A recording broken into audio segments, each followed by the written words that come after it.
We're all Star Wars fans. Duh.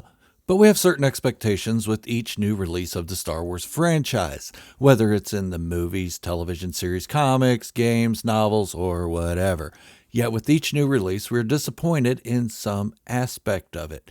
Not because we think we can do better, but because there had always been a pattern with the stories, special effects, or elements within the Star Wars universe that are familiar. We also want to put ourselves in the shoes of the next hero, unless you're a bad person and want to be the villain. Hey, whatever. It's just a fantasy. Just don't act it out in real life. It'll end you up in prison with a lot of explaining to do for the families affected by your twisted dream. But there's always cosplay. Be Darth Vader, Count Dooku, Kylo Ren, or even a freaking Ewok if that's what you're into. And it's all for fun. But I digress. When a new Star Wars project comes out, we tend to set our hopes for what that project may bring. Then, when it doesn't happen, we blow up the internet, tear up toys of our most hated characters or worse. Why? Because we're passionate. But what if I told you Star Wars has never created anything that has told a story of what we thought would happen? And no, this isn't hating on Star Wars fans that expected more. Do you, boo? Since the beginning of the Star Wars franchise, our expectations have been subverted. Honestly, I don't remember having many expectations as a 7-year-old when The Empire Strikes Back was released. I just wanted to see more Star Wars. But there were those who were upset. How could Darth Vader claim to be the father of the greatest hero ever to hit the big screen? I remember my father's army friends complaining that it was the worst sequel ever made of any franchise. That kind of hurt me. I love the movie, and these dudes were telling me I shouldn't. One guy even claimed to be an extra as a stormtrooper in it. No, he was a liar. But imagine being a 7-year-old and someone telling you that you shouldn't love the movie and you should burn the toys. I wish Will Smith were around, then slap. Oh, wow! So instead, I just beat the guys on my pinball machine and won $100 from them, which I spent on more Star Wars merch. Before I go on with the truth about Star Wars, let's give a quick listen to our sponsor, me. Hit the subscribe button and give the video a big fat thumbs up. I'm on a mission to make this the biggest and best Star Wars YouTube channel this side of the Milky Way galaxy. I know every other YouTube channel asks for your subscription, but mine is special. Why? Because it's freaking Star Wars, baby, and I absolutely promise to deliver on giving you the best and most positive Star Wars content YouTube has to offer, and all original content too, with no rehashes of what other channels talk about. So if you love Star Wars and want to party like it's 19 BBY, welcome aboard. And, by the way, I'm back, baby, and feeling better than I have in a long while. Now, let's get back to that Star Wars thing I was talking about.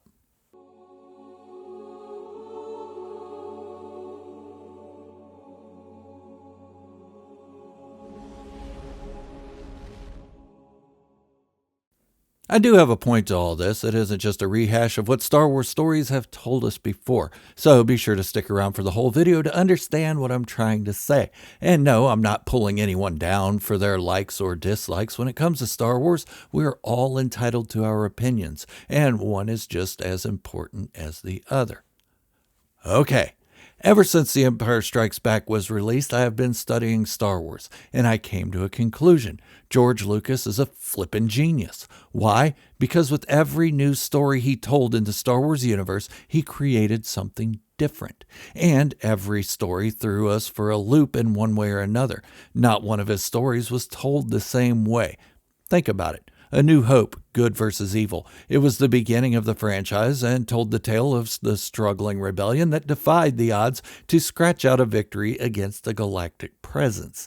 Then The Empire Strikes Back came, and with it the feeling that maybe the good guys don't always win. They don't completely lose, but they have setbacks. It was dark, and we had to wait 3 years to see if Darth Vader was telling the truth.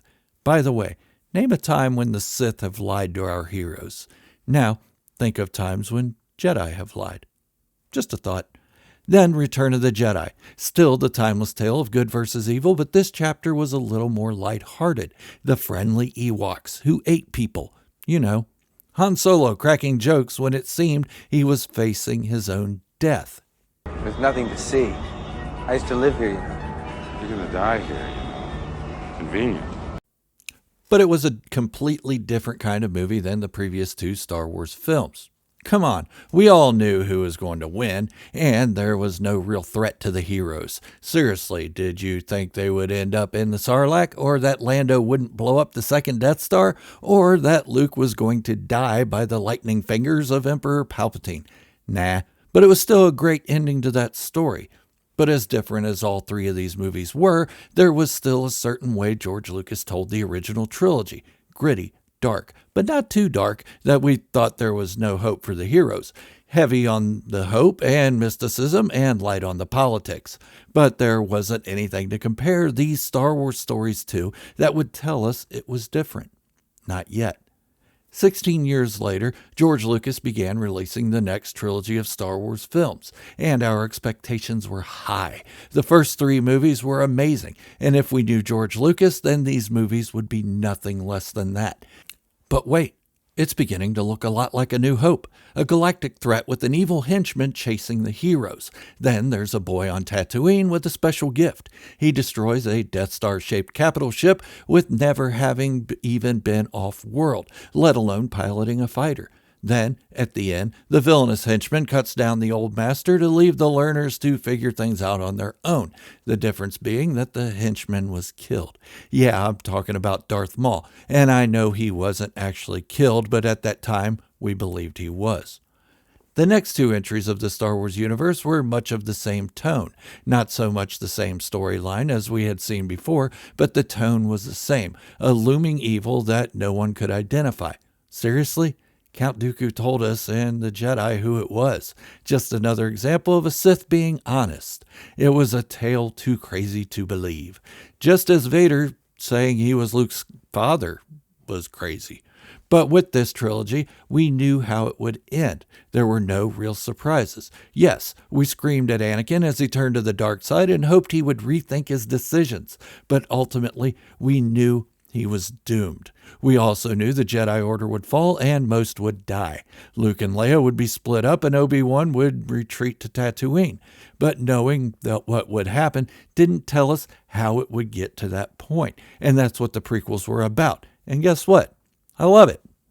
However, the way Star Wars prequel trilogy was set up was much different than what the Star Wars original trilogy brought us. This galaxy was shinier. How? How was the technology better before the end? Then there's the political aspect. So much politics in this one that a 12-year-old or younger better just pay attention to the cool stuff instead. But that's what leads us to A New Hope. But this trilogy was much different than what we had seen before, and a lot of people didn't like it. To them, it was a bit of a culture shock, a Star Wars culture shock. And there were a lot of Star Wars fans who wanted these movies retconned. Why? Expectations. We all expected a certain rhythm to Star Wars storytelling, and we were subverted.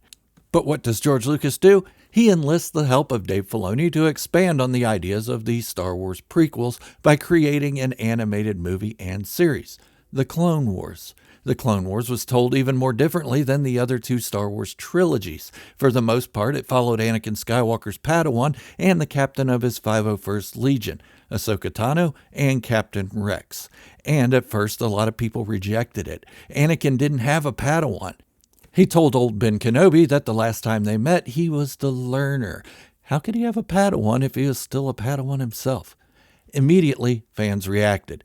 The older fans, the ones who grew up with the original trilogy, the fans who weren't going to give anything the prequels had to offer any chance at all. But George Lucas and Dave Filoni kept at it, releasing 6 seasons of the show. By the time it ended, the audience that was in their youth when the prequels came out were now approaching adulthood. And this was their Star Wars. 10 years later, after Disney's buyout of Lucasfilm and the Star Wars franchise was complete, another trilogy is about to begin. The Star Wars sequel trilogy. It was kept so tight-lipped that all we knew was it was taking place years after Return of the Jedi, and our expectations grew once again. Only this time, it wasn't just the old farts like me that were going in as adults. The Star Wars prequel kids were now full adults and ready to see a similar Star Wars to what they had seen in their youths. Mara Jade has to be there from the expanded universe. Jaina and Jason Solo, a must. But wait, no. This is different than the expanded stories of yore. And look at that, a young Force sensitive growing up on a desert planet. What the hell? A new henchman is chasing the heroes around and the new hero beats him. Too familiar. And now with the internet full throttle, it happened. Theories began to fly. Who was Rey really? Who the heck was this Snoke guy and why did he look like a burn victim? But when most of the Star Wars theories proved wrong, fans rejected the new stories, once again demanding a retcon. Good or bad, the Star Wars sequels were different, with The Last Jedi being the most divisive because of how different it was to what Star Wars fans were used to. The old hero was now committed to die for his struggle with the henchmen. I'm talking about Luke Skywalker versus Kylo Ren, if you didn't know. But in this trilogy, politics was mostly left out. It went back to the roots of good versus evil. Whether it was done properly or not, well, that's up to you to decide. But this trilogy subverted just about every expectation. Bold, daring, and unacceptable to about 50% of the Star Wars fans. In the middle of the sequel trilogy, Disney and Lucasfilm started creating Star Wars television series, and every one of them has had a lot of upset fans. They weren't the way some thought the stories should be, but let's think about it for a minute. And what I'm about to say is not a way to try to change minds either way. Like I said, like it or don't. It's your right.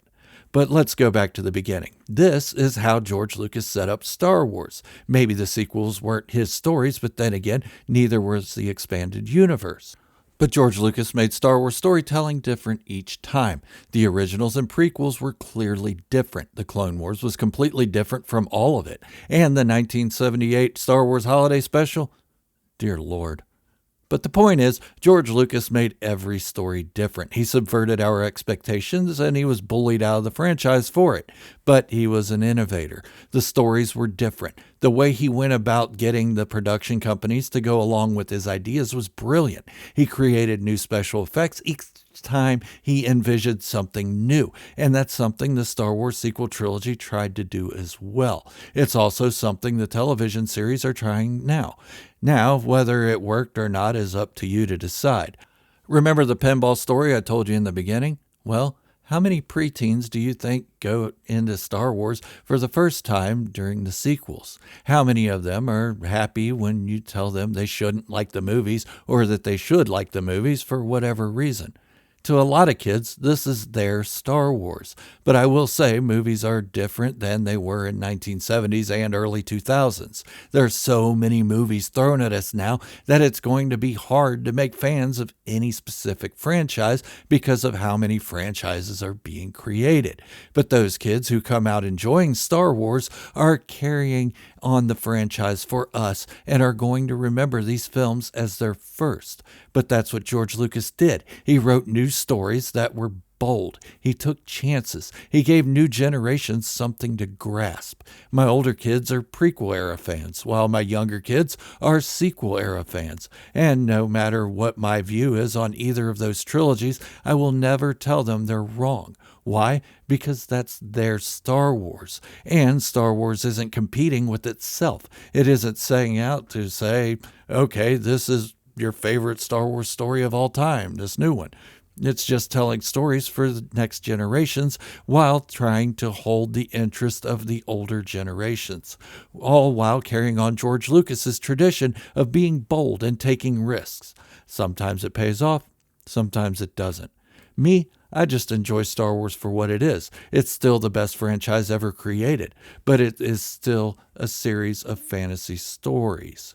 That's all I have to say about that for now, but I'd love to hear your thoughts on it. So leave a comment, and please don't just say this or that sequel or prequel or whatever sucked. I already know there are a lot of fans that do or don't like certain stories. Instead, tell me your first experience with Star Wars and how it affected you. Thank you all for hanging out with me today. Until the next video, this is Gerald, a Star Wars fanatic, wishing you all great health, happiness, and peace. Thank you all for watching, and remember, this is the way, and positivity in the Star Wars community should be the only way.